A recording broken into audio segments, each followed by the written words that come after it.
CM Basavaraj Bommai ಶೃಂಗೇರಿಗೆ ಭೇಟಿ ಕೊಟ್ಟಿದ್ದಾರೆ. ಹರಿಹರಪುರ ಮಠಕ್ಕೆ ಭೇಟಿ ನೀಡಿದ ಸಿಎಂ ಲಕ್ಷ್ಮೀ ನರಸಿಂಹಸ್ವಾಮಿ, ಶಾರದಾಂಬೆ, ಆದಿಶಂಕರಾಚಾರ್ಯರಿಗೆ ವಿಶೇಷ ಪ್ರಾರ್ಥನೆ ಸಲ್ಲಿಸಿದ್ರು.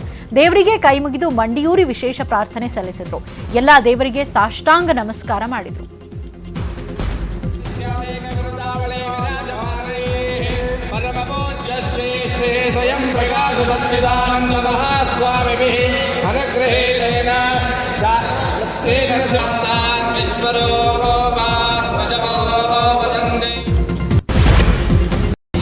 ಸಂತೋಷ್ ಪಾಟೀಲ್ ಆತ್ಮಹತ್ಯೆಗೆ ಶರಣಾದ ಉಡುಪಿಯ ಲಾಡ್ಜ್ನಲ್ಲಿ ಮತ್ತೋರ್ವ ವ್ಯಕ್ತಿ ಆತ್ಮಹತ್ಯೆ ಮಾಡಿಕೊಂಡಿದ್ದಾನೆ. ಮಂಗಳೂರು ಮೂಲದ ಮೆಡಿಕಲ್ ವಿದ್ಯಾರ್ಥಿ ಶರಣ್ ನೇಣು ಬಿಗಿದುಕೊಂಡು ಆತ್ಮಹತ್ಯೆ ಮಾಡಿಕೊಂಡಿದ್ದಾನೆ. 2 ದಿನದ ಹಿಂದಷ್ಟೇ ಮಾಲೀಕರು ಪೂಜೆ ಮಾಡಿಸಿ ಲಾಡ್ಜ್ ಹೆಸರನ್ನ ಬದಲಾಯಿಸಿದ್ರು. ಲಾಡ್ಜ್ ದ್ವಾರದ ದಿಕ್ಕು ಬದಲಾಯಿಸಲು ಪ್ಲಾನ್ ಮಾಡಿಕೊಂಡಿದ್ರು. ಅಷ್ಟರಲ್ಲೇ ಮತ್ತೋರ್ವ ವ್ಯಕ್ತಿ ಸೂಸೈಡ್ ಮಾಡಿಕೊಂಡಿದ್ದಾನೆ.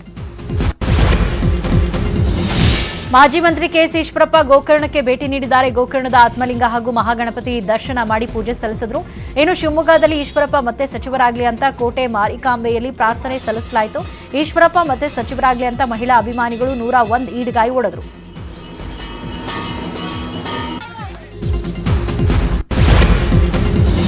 ಉತ್ತರ ಕನ್ನಡದ ಕಾಳಿ ನದಿ ತಟದಲ್ಲಿ ಹಾರ್ನ್ ಬಿಲ್ಗಳು ಮಡ್ ಬಾತ್ ಮಾಡಿವೆ.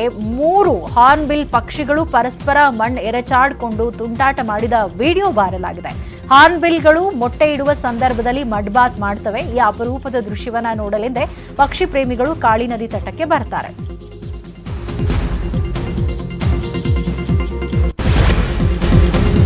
ಗಡಿಯಲ್ಲಿ ಚೀನಾ ತನ್ನ ಚಟುವಟಿಕೆಯನ್ನು ತೀವ್ರಗೊಳಿಸಿದೆ. ಭಾರತದ ಗಡಿಯುದ್ದಕ್ಕೂ ರಸ್ತೆ ನಿರ್ಮಿಸಿ ಮೂಲ ಸೌಕರ್ಯಗಳನ್ನು ಹೆಚ್ಚಿಸಿ ಗ್ರಾಮಗಳನ್ನು ನಿರ್ಮಿಸ್ತಾ ಇರೋ ಚೀನಾ ಈಗ ಮತ್ತೊಂದು ಹೆಜ್ಜೆ ಮುಂದೆ ಹೋಗಿದೆ. ಭಾರತದ ಗಡಿಗೆ ಹೊಂದಿಕೊಂಡಂತೆ 4G ಟವರ್ಗಳನ್ನು ನಿರ್ಮಿಸಿದೆ. ಶ್ರೀಲಂಕಾದಲ್ಲಿ ಪರಿಸ್ಥಿತಿ ಕೈಮೀರಿದೆ. ಜನರು ಅನ್ನ ನೀರಿಗಾಗಿ ಪರದಾಡ್ತಾ ಇದ್ದಾರೆ. ಆದ್ದರಿಂದ ಆರ್ಥಿಕ ಬಿಕ್ಕಟ್ಟಿಗೆ ಕಾರಣವಾದ ತಪ್ಪಿಗೆ ಶ್ರೀಲಂಕಾ ಅಧ್ಯಕ್ಷ ಗೋಟಬಯ ರಾಜಪಕ್ಸೆ ಕ್ಷಮೆ ಕೇಳಿದ್ದಾರೆ. ಈ ತಪ್ಪನ್ನ ಸರಿಪಡಿಸುವುದಾಗಿ ಪ್ರತಿಜ್ಞೆ ಮಾಡಿದ್ದಾರೆ.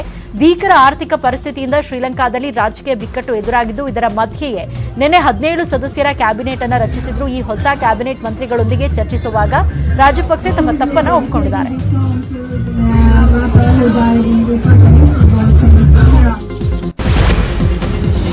15ನೇ ಆವೃತ್ತಿಯ ಐಪಿಎಲ್ನಲ್ಲಿ ಇಂದು ಮತ್ತೊಂದು ಹೈ ವೋಲ್ಟೇಜ್ ಕದನ ನಡೆಯಲಿದೆ. ಕೆಎಲ್ ರಾಹುಲ್ ನಾಯಕತ್ವದ ಲಕ್ನೋ ಸೂಪರ್ ಜೈಂಟ್ಸ್ ತಂಡವನ್ನ ಆರ್ಸಿಬಿ ಎದುರಿಸಲಿದೆ.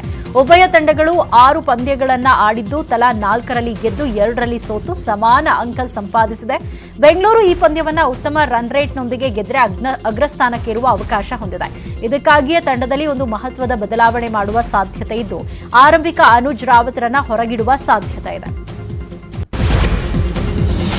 ಚಿನ್ನಾರಿ ಮುತ್ತ ವಿಜಯ್ ರಾಘವೇಂದ್ರ ಮತ್ತೊಮ್ಮೆ ಹೊಸ ತಂಡದ ಜೊತೆ ಕೈ ಜೋಡಿಸಿದ್ದಾರೆ. FIR 626 ಎಂಬ ಚಿತ್ರದಲ್ಲಿ ವಿಜಯ್ ರಾಘವೇಂದ್ರ ನಟಿಸ್ತಾ ಇದ್ದು, ಚಿತ್ರವನ್ನ ರಮಣ್ ರಾಜ್ ನಿರ್ದೇಶಿಸ್ತಾ ಇದ್ದಾರೆ. ಇವತ್ತು ಬೆಂಗಳೂರಿನ ಕಲ್ಯಾಣ ವೆಂಕಟೇಶ್ವರ ಸ್ವಾಮಿ ದೇಗುಲದಲ್ಲಿ ಸರಳವಾಗಿ ಸಿನಿಮಾದ ಮುಹೂರ್ತ ನೆರವೇರಿದ್ದು, ಪ್ರಿಯಾಂಕಾ ಉಪೇಂದ್ರ ಕ್ಲಾಪ್ ಮಾಡಿ ಚಿತ್ರತಂಡಕ್ಕೆ ಶುಭ ಹಾರೈಸಿದ್ದಾರೆ.